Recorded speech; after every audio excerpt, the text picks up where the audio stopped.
बिस्मिल्लाहिर्रहमानिर्रहीम, अस्सलाम वालेकुम। आज मैं बना रही हूँ आलू की तहारी। येलो राइस भी इसे कहते हैं और ये बहुत ही मज़ेदार और जायकेदार बनेगी। तो आप बनाइएगा इसे हमारे तरीके से। रेसिपी को स्किप मत करना, वीडियो को पूरी देखना ताकि आपको पता लगे कि इतने मज़ेदार से येलो राइस हमने कैसे बनाए हैं। गर्मी आ रही है, गर्मी की दोपहर में आलू वाले चावल हों या दाल चावल हो या फिर चनों के चावल हों तो बहुत ही मज़ा देते हैं। यहाँ पे मैंने लिया है एक बर्तन, इसके अंदर मैंने कप घी मैंने यहाँ पे गर्म करने के लिए रख दिया था। फिर इसमें मैंने डाले हैं कुछ खुश्क मसाले, जिसमें मैंने ली है एक बड़ी इलायची, एक दालचीनी का बड़ा टुकड़ा था जिसके मैंने 2 टुकड़े कर लिए थे, 8 से 10 काली मिर्चें और 4 लौंगे, और ज़ीरा लिया है मैंने यहाँ पे 1 चम्मच बड़ा खाने वाला भर के। इन मसालों को घी में थोड़ा सा पकने दूंगी और उसके बाद में इसके अंदर डालूंगी एक मीडियम साइज़ की प्याज जिसको मैंने बारीक काट लिया था। प्याज को खूबसूरत सा गोल्डन ब्राउन कलर दूंगी और उसके बाद में इसके अंदर डालूंगी एक टमाटर, वो भी मैंने मीडियम साइज़ का लिया था। अब इसको मैं थोड़ा सा नरम होने के लिए छोड़ दूंगी। थोड़ी देर हम इसको पकने देंगे ताकि ये नरम हो जाए। इसके साथ ही मैं इसके अंदर डाल दूंगी 1 चम्मच भर के लहसुन अदरक का पेस्ट, और साथ ही मैं डालूंगी 8 अदद हरी मिर्चें हैं जिनको मैंने मोटा मोटा कूट लिया था, वो इसमें शामिल कर दूंगी और इसको मैं थोड़ी देर के लिए भून लूँगी। इसकी हमने अच्छे से भुनाई करनी है और इसके साथ ही मैं इसके अंदर शामिल करूँगी कुछ पिसे हुए मसाले, जिसमें मैंने लिया है 1 टीस्पून पिसी हुई लाल मिर्च, और हल्दी लिए यहाँ पे मैंने 1.5 टीस्पून भर के। इसके साथ ही मैं इसमें डालूँगी पिसा हुआ धनिया 1 चम्मच भर के, और अब हमने इसको अच्छी तरह से भूनना है।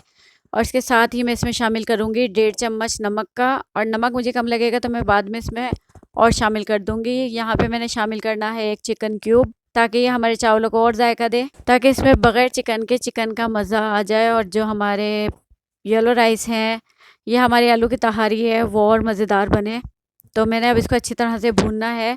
उसके बाद मैं डाल दूँगी इसके अंदर हाफ़ केजी आलू मैंने यहाँ पे मोटे मोटे काट लिए थे, इसको मैंने अच्छी तरह से मसाले के अंदर मिक्स करना है। और ये देखें, इसको हमने इतना अच्छा मिक्स करना है आलूओं को डाल के मसाले में कि मसाला आलूओं के ऊपर आ जाए। और उसके बाद मैं इसमें डाल दूँगी 1 किलो पानी। तो चावल यहाँ पे मेरे 500 ग्राम थे, यानी हाफ़ केजी, तो मैंने उसके लिहाज से यहाँ पे पानी शामिल किया है। तो मैंने यहाँ पे 1 किलो पानी लिया है, क्योंकि यहाँ पे मैंने लिए है बासमती राइस। तो बासमती चावलों में अगर आप पानी डालते हैं तो जितने चावल होते हैं उससे दुगना पानी डलता है, और कभी कभी पानी कम भी डलता है, क्योंकि ये चावलों की क्वालिटी पे डिपेंड करता है कि चावल जो हैं वो किस क्वालिटी के हैं।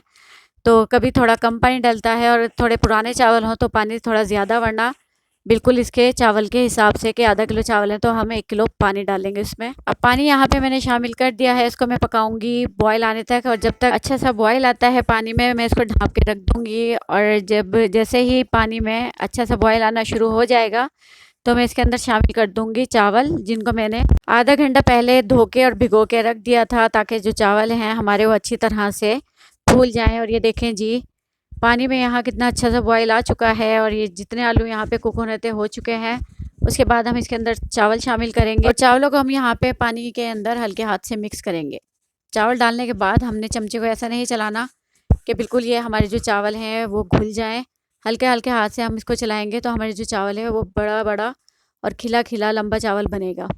अब मैं यहाँ पे इसको ढाँप दूँगी कुछ देर के लिए, और जैसे इसका बॉयल आएगा तो फिर हम इसको खोल के पकाएंगे। जब तक चावलों के पानी में बॉयल नहीं आता तो यहाँ पे हम आँच को रखेंगे तेज़, ताकि जो पानी में अच्छा सा बॉयल आ जाए। और जब बॉयल आ जाएगा तो हम आँच को हम मीडियम कर लेंगे, और फिर उस पर हम चावलों को पकाएंगे, ताकि जो चावल है वो अच्छी तरह से लंबे हो जाए और अच्छी तरह से गल भी जाए, कच्चे ना रहे हैं। ये भी देखिए, यहाँ पे चावलों का पानी खुश्क होना शुरू हो गया है, और ये देखें हमारे जो चावल हैं वो कितने लंबे लंबे से हो गए हैं यहाँ पे पानी में पके। और हल्के हल्के हाथ चमचे को चलाएंगे ताकि चावल हमारे ना टूटें। और यहाँ पे हम नमक को चेक करेंगे कि नमक हमारे यहाँ पे बिल्कुल ठीक है या नहीं। तो हमें कैसे पता लगेगा कि नमक सही है या नहीं? अगर नमक इसमें ज़्यादा हमें लगेगा, तेज़ नमक, तो इसका मतलब है चावलों में दम आने के बाद नमक परफेक्ट है।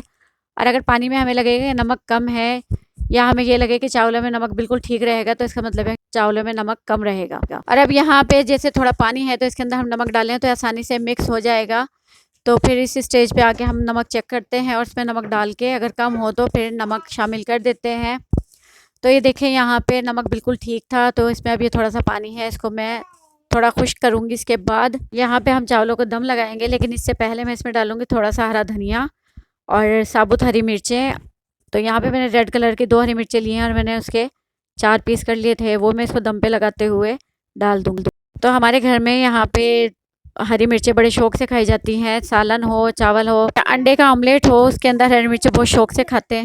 अगर आपके यहाँ पे नहीं खाते तो आप हरी मिर्चों को स्किप भी कर सकते हैं। तो यहाँ पे हमने हरी मिर्चें भी लगा दी हैं और उसके बाद मैं इसको लगाऊंगी दम। तो यहाँ पे मैंने बगैर कपड़े का दम लगाया है, और अगर इसमें पानी ज़्यादा हो जाए तो आप कपड़े वाला दम भी लगा सकते हैं। ये टिप मैंने आपको हर बार बताई है कि अगर चावल में पानी ज़्यादा तो हम कपड़े वाला दम लगाएंगे, अगर नॉर्मल है हमारे चावल बगैर के पानी पूरा है यहाँ पे तो हम इसको बगैर कपड़े का दम भी लगा सकते हैं।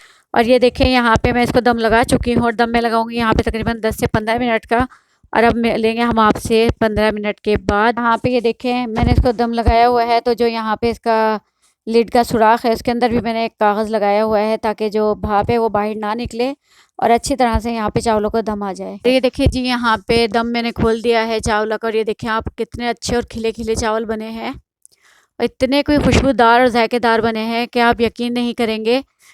तो आप मेरी बात का यकीन करने के लिए इस रेसिपी को लाजमी ट्राई कीजिएगा, और रेसिपी आपको पसंद आए तो इसे लाइक करें, शेयर करें और हमारे चैनल को लाजमी सब्सक्राइब करें। और मुझे दुआओं में याद रखिएगा और मेरे चैनल के लिए दुआ कीजिएगा कि जो चैनल है हमारा वो जल्दी से ग्रो हो जाए। तो रेसिपी को लाजमी ट्राई कीजिएगा। शुक्रिया, अल्लाह हाफिज़।